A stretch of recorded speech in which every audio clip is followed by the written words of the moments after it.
क्या होता था कि अन्नकूट जब होता है ना, तो अन्नकूट के समय पर श्रीमद वल्लभाचार्य जी की 7 निधियां थी, जिनको उन्होंने अपने पुत्रों को बांट दिया, गोसाई जी आदि ने सबने। एक निधि वही श्रीनाथ जी के बगल में विराज रहे हैं, श्री विठलनाथ जी। फिर आप जो पुष्टि मार्गी होंगे उनको पता होगा, कोई सूरत में विराजते हैं, कोई बड़ौदा में विराजते हैं, कोई कहीं कहीं, ऐसे सब जगह सारे ठाकुर जी विराजमान है। हमारे गोकुल में है, गोवर्धन में है। तो अन्नकूट के समय पे क्या होता था, 7 ठाकुर जी नाथ द्वार आते थे और श्रीनाथ जी के ही अगल बगल में 7 ठाकुर जी एक सिंहासन पर विराजते और एक साथ सबका अन्नकूट होता था। बहुत ध्यान से सुनिएगा। आज भी नाथ द्वार में नियम है कि जब ठाकुर जी का भोग लगता है ना, तो ऊपर अटारी पर बैठ करके सहनाई बजाई जाती है, नगाड़े बजाए जाते हैं, समझ जाओ कि ठाकुर जी का भोग लग रहा है। तो अन्नकूट के समय पर 7 ठाकुर जी आए और श्रीनाथ जी के सामने अन्नकूट रखा गया। बढ़िया प्रेम से ठाकुर जी ने आरोगने के बाद अन्नकूट आदि सब समेट दिया। 7 निधि अपने अपने स्थान को चले गए।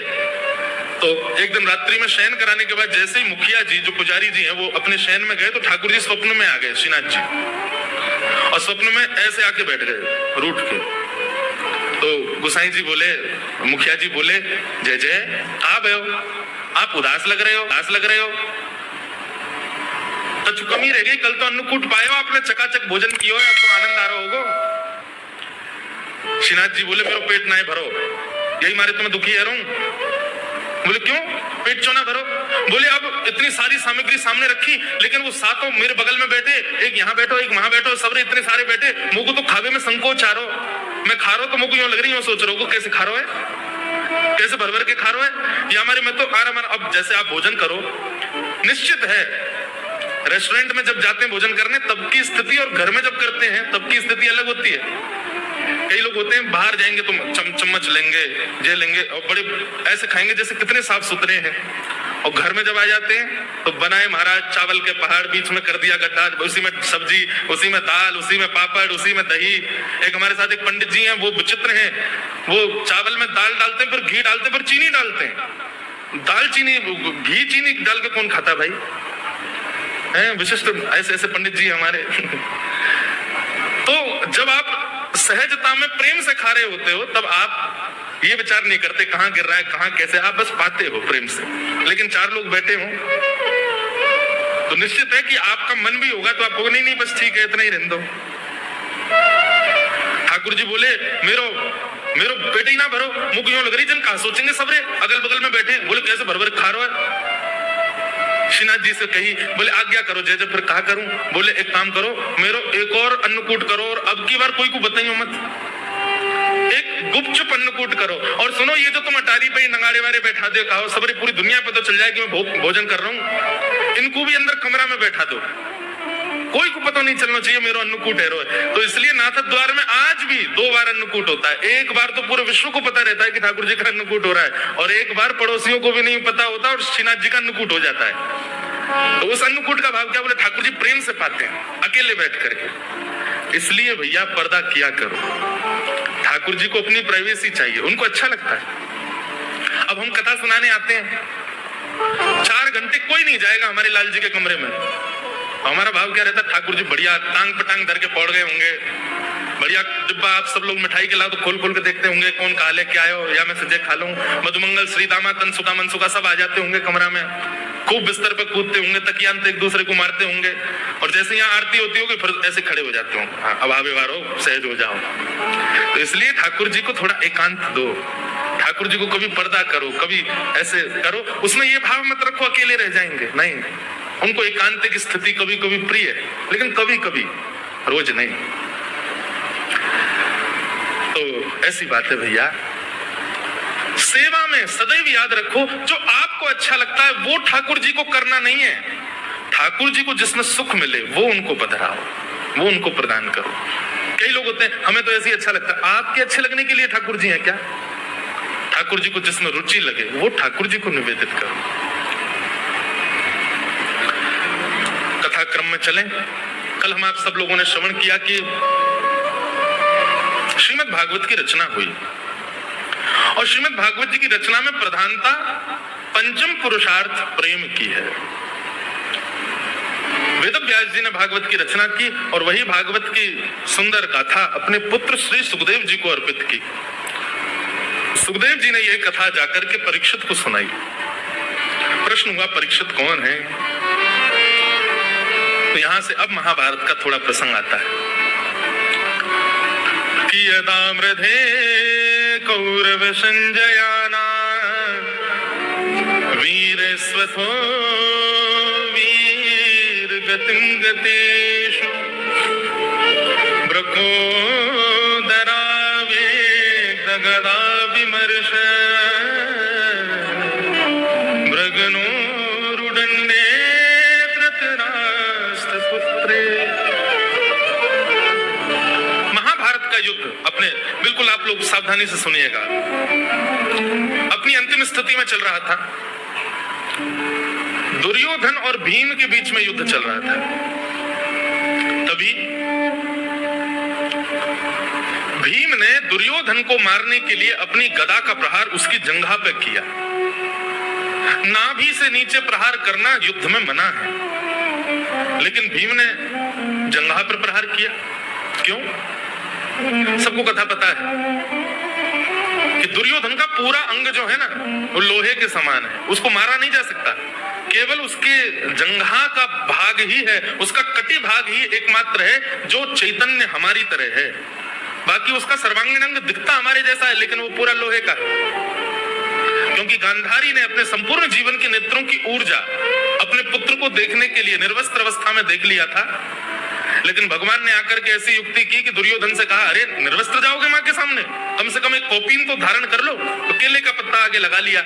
जैसे गांधारी ने नेत्र खोल करके देखा, संपूर्ण अंग लोहे का हो गया, लेकिन उसकी जंघा का भाग जो है वो रह गया। गांधारी ने डांटा, बोले ये तो केले का पत्ता लपेट के क्यों आया? बोले मां आपके सामने निर्वस्त्र थोड़ी आऊंगा। वही दुर्योधन के वध का कारण बना। भीम ने अपनी गदा का प्रहार दुर्योधन की जंघा पर किया और जंघा टूटते ही दुर्योधन गिर पड़ा। महाभारत का युद्ध पांडव जीत गए। पांडव अपने विजय का आनंद कर रहे थे। भगवान ने संपूर्ण पांडवों को उत्सव मनाने के लिए कहा कि कल उत्सव मनाएंगे, अभी रात्रि विश्राम करो।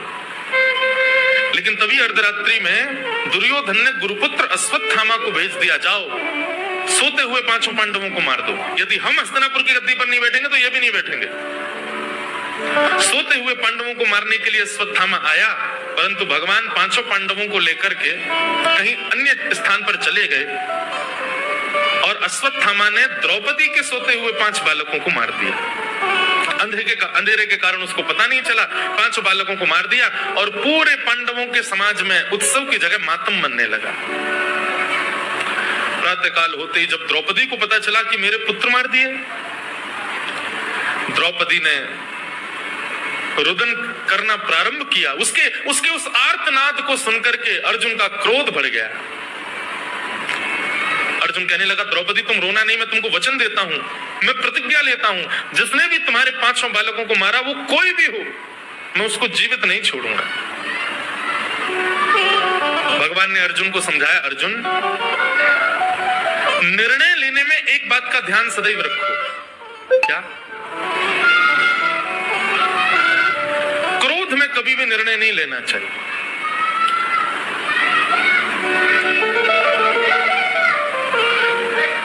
सब लोग सावधानी से सुनो, इधर देखो क्या बता रहा था मैं। क्रोध में खेल रहे हैं क्या बच्चे? वाह भैया। तो मैं ये कह रहा था, क्रोध में निर्णय नहीं। जो लोग कहते हैं महाराज जी क्रोध कम करना चाहते हैं, क्या करें, क्रोध कैसे कम होगा? 2 उपाय हैं। पहला, जैसे ही क्रोध आए मौन हो जाओ। भाई थोड़ा तो कुछ करना पड़ेगा। अब आप चाह रहे हो कि कोई जड़ी बूटी मिल जाए उससे क्रोध कम हो जाए, तो ऐसे तो होगा नहीं। थोड़ी प्रक्रिया तो आपको करनी पड़ेगी। तो जब क्रोध आए तब मौन हो जाओ, बोलो नहीं। क्योंकि क्रोध का सबसे पहला प्रभाव, दुष्प्रभाव आपकी जीभ पर होता है। और उस समय आप ऐसी भाषा का भी प्रयोग कर देते हैं जो आपने कभी नहीं बोली है। देखो, या तो जीवन में सत्संग इतना होना चाहिए कि क्रोध भी आए तो आपकी भाषा डगमगाए ना, लेकिन इतना सत्संग जीवन में नहीं है, इतना हमने अभी सत्संग किया नहीं है, तो क्रोध आने पर अपनी जीव को शांत कर लो, बस मौन हो जाओ, कैसे भी करके टेप लगा लो, मुट्ठियां बांध लो, बोले बोलना नहीं है कुछ भी, बस। दूसरी बात, क्रोध में कुछ भी हो जाए पर कभी भी कोई निर्णय मत लीजिए, क्योंकि क्रोध के समय पर आपका सर्वांगीण अंग, आपके समस्त विचार, आपकी हर स्थिति तामसिक हो जाती है, और तामसिक स्थिति में जब आप निर्णय लेते हैं तो वो आपका कभी कल्याण नहीं करेगी। आज तक भी कई लोग पछताते हैं कि हमने उस समय ऐसा निर्णय क्यों लिया, क्रोध के कारण हमने ऐसा क्यों बोला, वो क्षमा मांगते हैं, बाद में बोध होता है उनको कि हम गलत थे।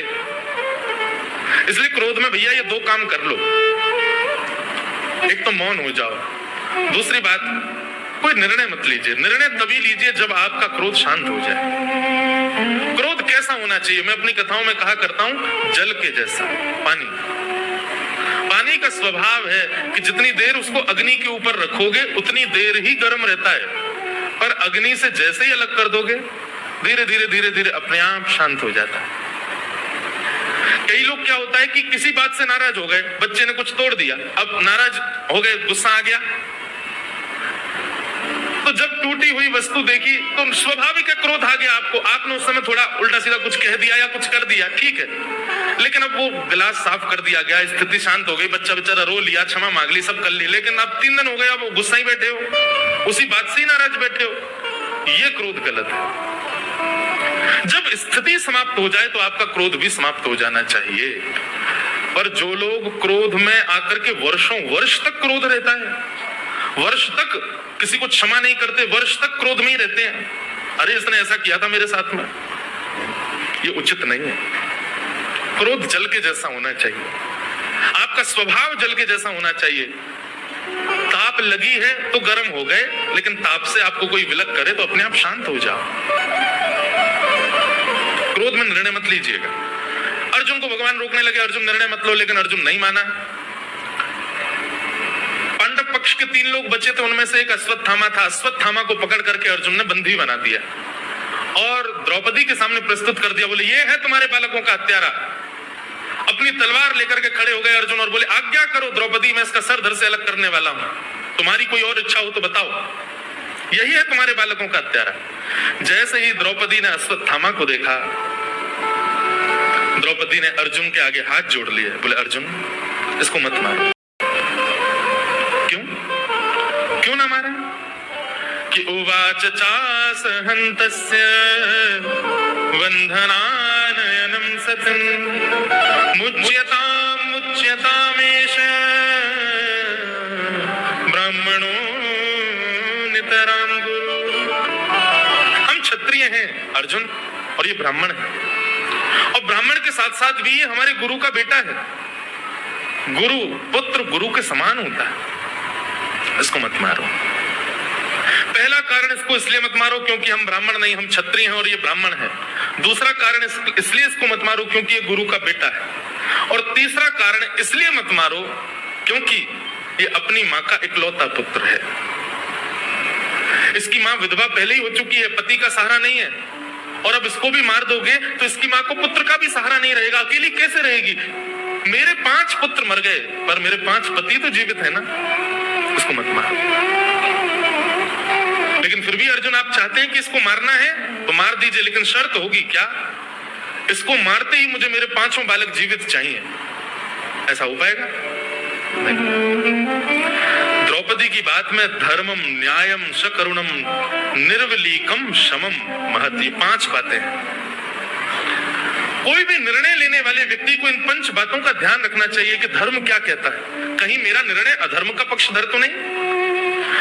किसी भी प्रतिज्ञा लेने वाले व्यक्ति को न्याय का विचार करना चाहिए, मैं जो प्रतिज्ञा लूंगा उससे न्याय होगा कि नहीं। तीसरी बात, अपनी किसी भी प्रकार की प्रतिज्ञा में दया को जरूर स्थान दीजिएगा, थोड़ा दया पक्ष भी रखिएगा, निर्दयी मत हो जाइएगा, ध्यान रखिए इन बातों को। सबसे पहली बात धर्म का ध्यान रखिएगा, दूसरी बात न्याय होना चाहिए, तीसरी बात न्याय का विचार करना चाहिए। मैं जो प्रतिज्ञा लूंगा उससे व्यक्ति को इन 5 बातों का ध्यान रखना चाहिए कि धर्म क्या कहता है, कहीं मेरा निर्णय अधर्म का पक्षधर तो नहीं। किसी भी प्रतिज्ञा लेने वाले व्यक्ति को न्याय का विचार करना चाहिए, मैं जो प्रतिज्ञा लूंगा उससे न्याय होगा कि नहीं। तीसरी बात, अपनी किसी भी प्रकार की प्रतिज्ञा में दया को जरूर स्थान दीजिएगा, थोड़ा दया पक्ष भी रखिएगा, निर्दयी मत हो जाइएगा, ध्यान रखिए इन बातों को। सबसे पहली बात धर्म का ध्यान रखिएगा, दूसरी बात न्याय होना चाहिए, तीसरी बात करुणा यानी कि दया होनी चाहिए, चौथी बात निर्वलीकम मतलब निष्कपटता, एक पक्ष के प्रति आपका कपट भाव नहीं दिखना चाहिए, और पांचवी बात समत्व, दंड का अधिकारी अपना पुत्र भी हो तो दीजिए, वहां पर आप मोहवश उसको मुक्त कराने का प्रयास मत कीजिए। ये 5 बातों का हर व्यक्ति को ध्यान रखना चाहिए कोई भी प्रतिज्ञा लेने से पहले। धर्मम न्यायम शकरुणम निर्वलीकम समम महत। द्रौपदी की बात में ये 5 चीजें थी, धर्म भी था, न्याय भी था, दया भी थी। द्रौपदी कहती है इसको मत मारो क्योंकि ये ब्राह्मण है और हम क्षत्रिय हैं, हम क्षत्रियों के लिए ब्राह्मण सदैव पूजनीय होते हैं, इसको मत मारो क्योंकि ये गुरु का बेटा है, गुरु जिसने तुमको धनुष उठाना सिखाया, जिसने तलवार उठाना सिखाया, जिसने बोलना चलना लड़ना सिखाया, उस गुरु की दक्षिणा के रूप में पुत्र को मारोगे, इसको मत मारो। तीसरी बात, ये अपनी माँ का इकलौता पुत्र है। बंधुओं, धर्म कहता है कि आप जिस मार्ग से निकले हो उस मार्ग में कितनी रुकावटें, कितने कांटे, कितने गड्ढे आए हैं, यह पीछे आने वालों को बता दीजिए ताकि उनको वो कष्ट ना सहना पड़े। लेकिन हम लोग उल्टे हैं, हमसे कोई पूछे आप केदारनाथ गए थे, आपकी यात्रा कैसी रही? अब केदारनाथ जाने में महाराज प्राण तो निकल गए हमारे, बस में ऐसी हालत हो गई, हेलीकॉप्टर में या आओ, पर वहां ऊपर खच्चरों ने तो फिसल के हाथ पांव तोड़ दिए, पर दर्शन में भी कोई स्थिति नहीं, वहां पे ऊपर कोई व्यवस्था नहीं थी, और महाराज सर्दी जुकाम हो गया, गर्म पानी नहाने को नहीं मिला, भीड़ के कारण हाथ पांव सब हमारे दब गए, पिच गए, स्थिति तो ऐसी हुई। लेकिन किसी ने पूछा कैसी रही यात्रा? हम भी बना रहे हैं अगले महीने जाने का। बहुत बढ़िया, एक नंबर, बस की सुविधा तो बहुत ही अच्छी, वहां ऊपर रहने की व्यवस्था तो बहुत बढ़िया, गीजर 24 घंटे चलता है, भीड़ तो बिल्कुल होती नहीं है, सुबह के समय जाना, कोई बिल्कुल साफ मिलेगा, सीधे जाओ प्रणाम करे, निश्चित जाओ, पूरे परिवार सहित जाओ। और मन में क्या सोच रहे बेटा, जा तुझे भी तो पता चले। नहीं, अगर हमको किसी मार्ग पर कष्ट हुआ है तो चाहिए कि पीछे उस मार्ग पर जो आ रहे हैं उनको सावधान किया जाए। द्रौपदी कहती है कि पुत्र के मरने पर मां को कितनी पीड़ा होती है, वो पीड़ा अभी मैं सह रही हूं अर्जुन, और मैं नहीं चाहती कि पुत्र मरने पर जो पीड़ा इस मां को हो रही है वो इसकी मां को, इसलिए इसको मत मार। बंधुओं, इतनी बात हो गई, सब लोग चुपचाप खड़े खड़े देख रहे थे, लेकिन तभी सिसकियों की आवाज आने लगी। कौन रो रहा है? दूर खम्भ से सिर टेके हमारे द्वारिकाधीश के नेत्र सजल हो गए, और आसपास खड़े लोगों से ठाकुर जी कहने लगे मेरी बहन है ये बहुत बड़ी बात है। अरे माँ का इतना ममत्व होता है अपने पुत्र से, इतना ज्यादा ममत्व होता है, वो डराती है अपने पुत्र को, रुक जा तेरे पिताजी को आने तो बताऊंगी उनको मैं, ऐसे करता है ये। लेकिन पिताजी जब आ जाते हैं तो पिताजी को बता भी देगी, लेकिन पिता जैसे डांटने लगे तो तक ठीक है, लेकिन पिता कहीं हाथ उठाने लग जाए तो माँ आगे आ जाती, नहीं मारोगे नहीं, सुना कितना भी लो, मारने का अधिकार मेरा है, बस इसको पीटना है, मारना है, घूसे देने, जो करना मैं करूंगी, वो मेरे अलावा कोई ना करे। स्कूल पढ़ाने के लिए बच्चे को लेके जाती है, टीचर को बोलाती है कितना भी अपराध करे, कितना भी गलत करे, आप इसकी डायरी में लिख के भेज देना, मुझे फोन कर देना, इसको डांट देना, पर इसको मारना नहीं। ये माँ का ममत्व होता है अपने पुत्र के प्रति। मार दिए गए और वो माँ हत्यारे को सामने देख करके कह रही है कि इसको छोड़ दो। ये बहुत बड़ी बात है, ये सामान्य बात नहीं, ये साधारण बात नहीं है बंधु। ठाकुर जी इतने प्रसन्न हो गए द्रौपदी से, इतने प्रसन्न हो गए। बंधु एक बात याद रखना, आपके घर में अनुकूलता है तब आप कुछ अच्छा करो, ठाकुर जी उससे प्रसन्न नहीं होते। प्रतिकूल स्थिति आवे और उसमें भी आप अपना धैर्य ना खो, तब ठाकुर जी प्रसन्न होते हैं। अनुकूल स्थिति में तो सब धैर्यवान हो जाते हैं, प्रतिकूल स्थिति में होके दिखाओ। आप जिस मंजर में नहीं रह सकते उसमें भी अपने आप को शांत रख करके दिखाओ, अपने आप। अब एक कथा है तो हंसी की, पर एक बात, वृंदावन में एक संत ने मौन व्रत धारण करने का नियम ले लिया, मैं मौन रहूंगा। अब तक मौन रहोगे? बोले 14 वर्ष तक मौन रहूंगा। 12 वर्ष उनके मौन में निकल चुके थे, लेकिन वो महात्मा क्या करते थे? मौन थे पर हाथ में डायरी पेन लेके चलते थे, और उनको जिसको कुछ कहना होता था लिख करके उसको दे देते थे। किसी को गाली भी देनी होती तो लिख के दे देते थे। ऐसा मौन था उनका। अब संतों में भी आपस में एक दूसरे से आनंद तो लेते ही हैं। एक बार वो महात्मा किसी पंगत में बैठे थे भोजन करने, उनको गुलाब जामुन बड़ा प्रिय था। तो गुलाब जामुन वाले से दूसरे संत ने जाके कहते, बोले सुन, सबको गुलाब जामुन देना, वो मौनी बाबा बैठे उनको मत दियो। बोले वो तो गुलाब जामुन के बड़े प्रेमी है, 4 पहले रखवा लेते हैं। बोले इसीलिए तो कह रहे हैं उनको मत दियो। बोल वो पाएंगे नहीं तो देना नहीं उनको। अब लेकर के गुलाब जामुन भोग, गुलाब जामुन प्रसाद सबको देते देते जैसे बाबा के पास गए, बाबा तो उसी की प्रतीक्षा कर रहे थे। अच्छा बाबा नहीं चाहिए, आगे चले गए। बाबा तो मौन, कुछ कह तो सकते नहीं। देखने लगे उसको, बोले चला गया, देख नहीं गया। घूम करके बेचारा पूरी पंगत में फिर से जैसे आया तो बाबा ने पूड़ी भी नहीं खाई, अभी ऐसे ही बैठे थे तान के, बोले अब के देके जाएगा। जैसे ही आया, बाबा गुलाब जामुन, अच्छा अभी ये नहीं खाया, इसके बाद पाओगे? ठीक है बाबा ठीक है, आगे चले गए। 3-4 बार उस व्यक्ति ने गुलाब जामुन दिखा करके भी नहीं दिया। 5वीं बार जब वो आए तो बाबा क्रोध में तिल मिला रहे थे, बोल सकते नहीं कुछ भी, और बाकी के महात्मा आनंद ले रहे थे। बोले अब आएगा आनंद। जैसे ही गुलाब जामुन लेके आया तो बाबा उसका हाथ पकड़ लिया। अच्छा बाबा ठीक है, अभी थोड़ी देर में लेके आऊं। आगे जैसे निकला बाबा खड़े हो गए, बोले इधर दे रहा, उधर दे रहा, बीच में क्यों नहीं रख रहा, यहाँ क्यों नहीं दे रहा मेरी पत्तल पर? सब बोले बाबा मौन। बाबा बोले राम राम राम राम, हो गया कल्याण हमारा। 14 वर्ष का मौन 12 वर्ष में टूट टाट गया। सबने आकर के हृदय से लगाया, बोले अब 12 साल का ही रख रहे तो बाबा, प्रेम से गुलाब जामुन पाओ। प्रतिकूल स्थिति में अपने आप को संयमित रखना ये परीक्षा है। अनुकूल स्थिति में तो कोई भी रह लेगा, अनुकूल स्थिति में तो अपने ऊपर संयम कोई भी कर लेगा, प्रतिकूल में करके दिखाओ। जब दूसरों पे आती है तो सब उपदेश देने पहुंच जाते हैं, ऐसा करो ऐसा करो, अरे राम राम, ऐसा नहीं तुमको ऐसा करना था, ऐसा नहीं तुमको ऐसा करना था, ओहो तुमने ये गलती कर दी इसीलिए ऐसा हुआ है। लेकिन जब वही घटना खुद के ऊपर आ जाती है तो सब भूल जाते हैं, हम लोग निकल जाते हैं सब बाहर, कुछ नहीं कर पाते। लेकिन द्रौपदी की कितनी श्रेष्ठ बात, अपने बालकों के हत्यारे के लिए भी वहां पर वो धर्म का विचार कर रही है, न्याय का विचार कर रही है, करुणा का विचार कर रही है, समता का विचार कर रही है, निष्कपटता का विचार कर रही है, एक माँ की पीड़ा का विचार कर रही है, उसके ब्राह्मणत्व का विचार कर रही है, वो गुरु का बेटा है, इस बात का विचार कर रही है। कोई रीझा हो चाहे ना रीझा हो, पर श्याम सुंदर रीझ गए द्रौपदी से।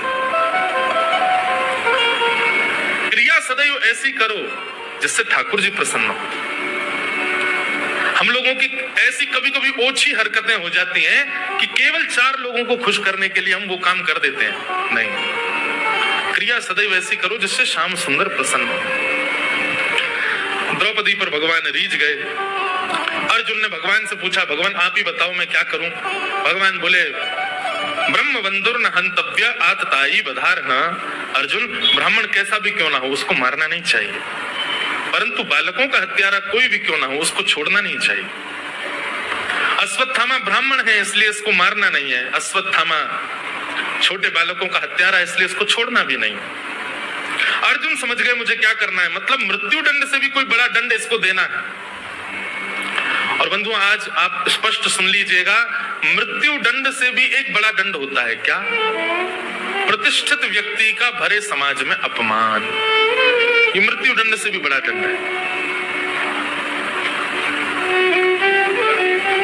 और एक और बात कहें, बहुत सम्मान की इच्छा रखने वाले व्यक्ति के लिए मृत्यु दंड से भी बड़ा है दंड, उसका अपमान हो जाना। और ऐसा व्यक्ति जब तक मरता नहीं तब तक अपने अपमान की अग्नि में जलता रहता है। मृत्यु को प्राप्त करने वाला व्यक्ति 5-6 घंटे में फिर भी चिता में जल जाता है, परंतु अपमान के अग्नि में जलने वाला व्यक्ति जीवन पर्यंत जलता रहता है। भगवान ने कहा ये गुरुपुत्र है, इसको बहुत सम्मान मिला है, इसकी सब रिस्पेक्ट बहुत करते हैं। आज वही समाज इसके सामने खड़ा है जो इसका सम्मान करता है, सबके सामने इसका अपमान करो, यही इसका दंड है। आधी मूंछ, आधी दाढ़ी और आधे केश मूड़ करके अर्जुन ने उसकी ब्रह्म तेज की मणि को निकाल करके धक्के देकर के सभा से बाहर कर दिया। बोले यही उचित दंड है इसके लिए। अश्वत्थामा, अपमान हो गया अश्वत्थामा का।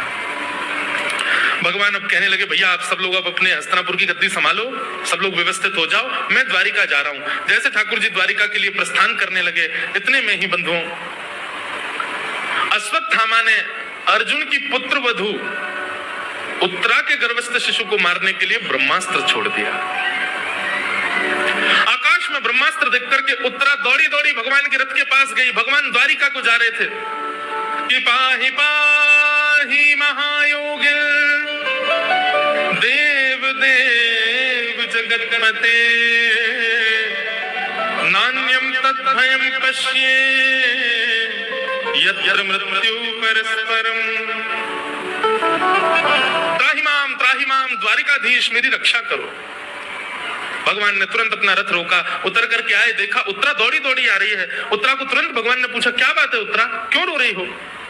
उत्तरा ने कहा देखिए ना भगवान, अश्वत्थामा ने ब्रह्मास्त्र छोड़ दिया आकाश में मेरे गर्व को मारने के लिए। मेरा गर्व भले ही, मुझे भले ही कुछ भी हो जाए, मेरे गर्व को बचा लो भगवान। मेरे पति को इन लोगों ने पहले ही चक्रव्यूह में फंसा करके मार दिया, कम से कम मैं अपने बालक को जन्म दूं, ये श्रेष्ठता तो मुझे प्राप्त हो। भगवान आप मेरी रक्षा करो। सबके मध्य आकर के उत्तरा ने जब भगवान से प्रार्थना की, ठाकुर जी एक रूप से तो बाहर खड़े थे, अदृश्य रूप से उत्तरा के गर्भ में प्रवेश करके भगवान ने उसके गर्भस्थ शिशु की रक्षा की। आकाश में देखते ही देखते ब्रह्मास्त्र नष्ट हो गया और किसी को पता नहीं चला कि ये ब्रह्मास्त्र नष्ट हुआ कैसे। सब लोग आश्चर्य करने लगे, बोले कुछ तो हुआ तो है नहीं। ठाकुर जी बाहर खड़े, पांचों पांडव अपने स्थान पर खड़े, उत्तरा आकर के भगवान से प्रार्थना कर रही है और केवल इतनी देर में ब्रह्मास्त्र नष्ट हो गया। इस ब्रह्मास्त्र को नष्ट किया किसने? कोई नहीं पहचान पाया। लेकिन बंधुओं कितनी अच्छी बात, ब्रह्मास्त्र जैसे ही नष्ट हुआ, आकाश की ओर सब लोग आश्चर्यचकित होकर देख रहे थे कैसे नष्ट हुआ ब्रह्मास्त्र। ठाकुर जी ताली बजाने लगे, बोले जय हो जय हो जय हो। सब बोले क्या हुआ भगवान? बोले उत्तरा के भजन के प्रताप ने, उत्तरा के पातिव्रत धर्म ने, उत्तरा की धर्म नैष्ठिकता ने देखो ब्रह्मास्त्र को आकाश में नष्ट कर दिया। समझ में आई बात? नष्ट तो ठाकुर जी ने किया, लेकिन श्रेय पूरा उत्तरा को दे दिया। उत्तरा ने किया, उत्तरा के भजन बल ने किया। आप जाते हो मंदिर में जाकर के सोने का छत्र चढ़ा करके आए, पूरा मंदिर ताली बजाता, वाह वाह वाह भैया देखो इन्होंने सोने का छत्र चढ़ाया। ठाकुर जी मंद मंद मुस्काते हैं, क्यों? बोले बल तो हमने ही दिया, हमने ही योग्यता प्रकट करी, हमने ही ऐसी व्यवस्था करी कि ये सब छत्र आदि जो भी इसने चढ़ाया या जो भी सेवा इसने की वो ये कर पाया, पर श्रेय सारा इसी को ही मिल गया। ये ठाकुर जी का स्वभाव है बंधु। अब यहाँ की बात नहीं, पर कहीं भी कोई कथा कराए, बहुत बड़ी कथा हो, दसों हजार लोग आ रहे हैं कथा में, सबका भोजन प्रसाद आदि, तो कई जगह क्या होता है यजमान लोग आते हैं, महाराज जी कोई अब व्यवस्था तो नहीं मिलेगी। नहीं, आपको पता है महाराज 20,000 लोग रोज भोजन कर रहे हैं, सबके लिए एक टांग पर खड़े होकर सबकी व्यवस्था देख रहा हूँ। हम मंद मंद मुस्कुराते, मैंने अच्छा जी आप देख रहे हैं महाराज जी, एक भी श्रोता को कोई दिक्कत नहीं होती, बीच में पानी घूमता है, सबके लिए जल पियो, सबके लिए मैंने देखो क्या बढ़िया एसी लगवाए हैं पूरे पंडाल में। होता है कई जगह लोग बाग ऐसा बताते हैं बहुत, तब मुझे यही प्रसंग याद आता है। करता तो सब ठाकुर जी हैं, पर ठाकुर जी का स्वभाव कैसा है, क्रेडिट हमको ही दे देते हैं कि तुमने किया, पर हमारी सामर्थ्य कुछ नहीं है। और इसका सीधा प्रमाण है हमारे बर्बरीक जी श्री खाटू श्याम जी। उनसे जब पूछा गया कि महाभारत युद्ध का सबसे श्रेष्ठ योद्धा कौन था, युधिष्ठिर अपने धनुष को देखने लगा, मेरा नाम लेंगे? अर्जुन बोला गांडीव धनुषधारी तो मैं ही हूं, मेरा नाम लिया जाएगा। सब लोग अपनी अपनी छाती चौड़ा रहे थे, लेकिन बर्बरीक जी के नेत्रों में आंसू आ गए। बोले महाभारत युद्ध का सबसे श्रेष्ठ योद्धा कोई था तो योगेश्वर कृष्ण। युधिष्ठिर आदि बोले हैं ये कन्हैया? बोले हाँ। अरे आप भूल गए लगते हैं, इन्होंने तो शस्त्र भी नहीं उठाया पूरे युद्ध में। बोले इसीलिए तो आप सब योद्धाओं को तो शस्त्र की भी आवश्यकता है, पर ये बिना शस्त्र के ही सबको मार रहे थे। और वास्तविकता में पूछो अर्जुन, तो जितनों को तुमने मारा वो सब मरे मराए थे पहले से ही। ठाकुर जी ने जिस दिन सोच लिया कि इसकी मृत्यु होने, उसी दिन मर गया, केवल छोड़ रखा कि अर्जुन बाण मारेगा तो श्रेय अर्जुन को मिलेगा। मृत्यु तो पहले हो चुकी थी महाभारत के योद्धाओं की, एक कौरव पहले ही मारे जा चुके। जिस दिन भगवान शांति प्रस्ताव लेकर के गए और दुर्योधन ने कहा सुचक्रैव दास्यामि बिना युद्धेन केशव, सुई की नोक के बराबर जमीन भी युद्ध के बिना नहीं दूंगा। वास्तव में तो ये कौरव उसी दिन मर गए थे सारे। ठाकुर जी सोच ले, इसको मरना, वो मारने के लिए कुछ क्रिया करने की आवश्यकता है नहीं, वो सोच भर ले, फिर तो मृत्यु निश्चित है। अर्जुन, भगवान ने तो उसी दिन सोच लिया था कि अब सर्वनाश होगा इनका, और सर्वनाश ठाकुर जी सोच लें, उसके बाद करने की आवश्यकता नहीं, हो ही गया। लेकिन ये करता छोड़ा था तुम्हारे लिए, ताकि श्रेय तुमको मिले। ये सब मरे मराए लाशों को तुमने मार मारे हैं, तो मर तो पहले ही गए थे। इसलिए भैया आप कुछ भी नहीं करते हो, जो अपना भजन भी गिनते हैं ना, हम इतनी माला करते हैं, हम इतना नाम जप करते हैं, इतने घंटे बैठ के ठाकुर जी की सेवा करते हैं, यह भी आपके बस की बात नहीं। ठाकुर जी जरा से रूठ जाएं, आप एक मिनट नहीं बैठ पाओगे उनके सामने।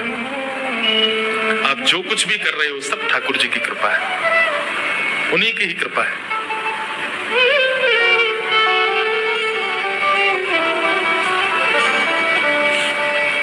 भगवान ने श्रेय दे दिया उत्तरा को। सब लोग कहने लगे अरे कैसे ब्रह्मास्त्र नष्ट हुआ? भगवान बोले उत्तरा का पातिव्रत है, ये उत्तरा का भजन बल है, उत्तरा की धर्मनिष्ठता। उत्तरा तुझको प्रणाम है भैया, तेरे धर्म बल ने देख ब्रह्मास्त्र को नष्ट कर दिया आकाश में। उत्तरा को भी लगने लगा हाँ ये तो जरूर मेरे ही बल से नष्ट हुआ है। ठाकुर जी मंद मंद मुस्काने लगे, सब उत्तरा की प्रशंसा करने लगे। लेकिन कोने में खड़ी कुंती बुआ भगवान को देख रही थी।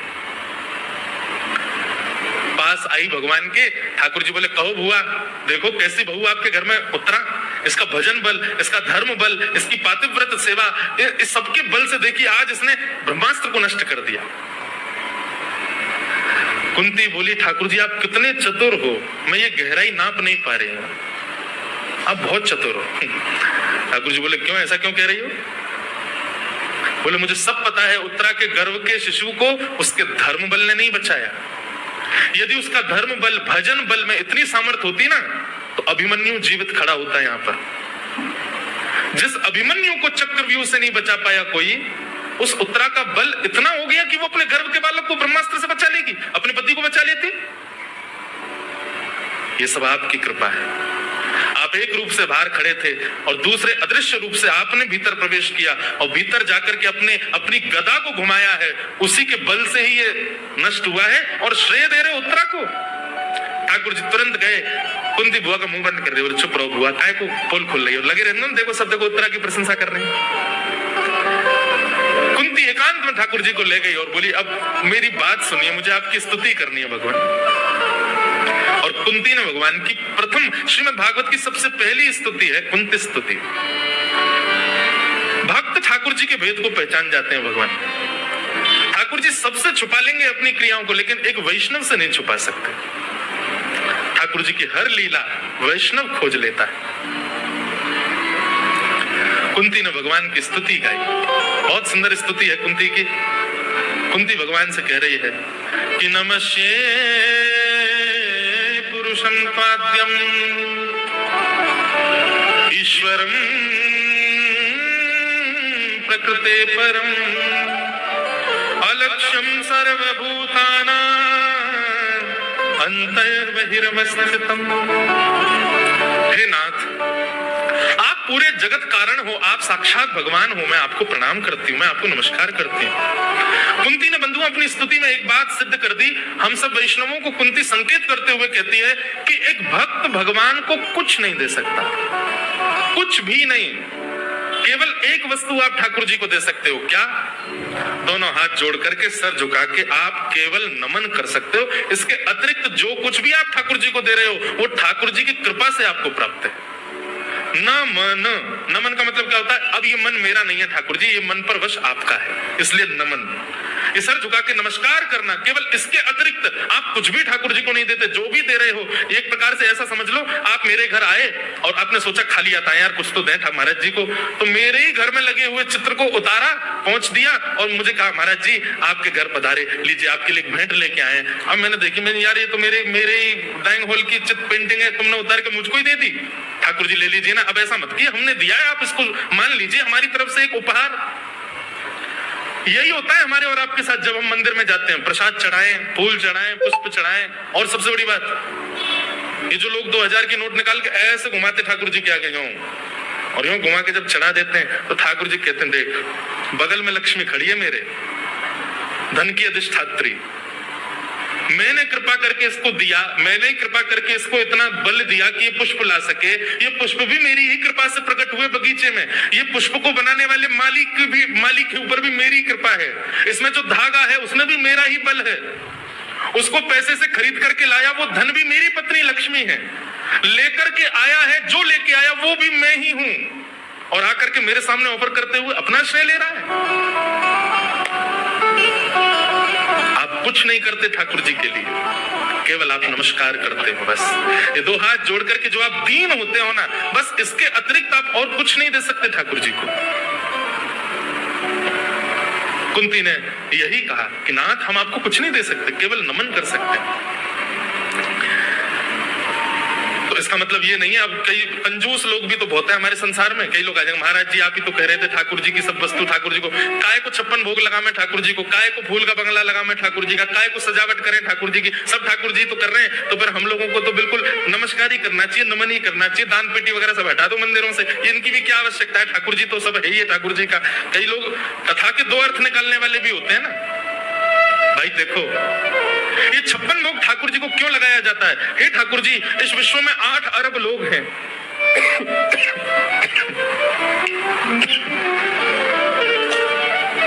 ध्यान से सुनिए, हे ठाकुर जी इस विश्व में 8 अरब से भी ज्यादा लोग हैं, और 8 अरब से भी ज्यादा तो मानव हैं, उसके अलावा चींटी कितने, पशु पक्षी कितने, जल के जंतु कितने आदि, और ये सब कितनी मात्रा में कुछ पता थोड़ी है।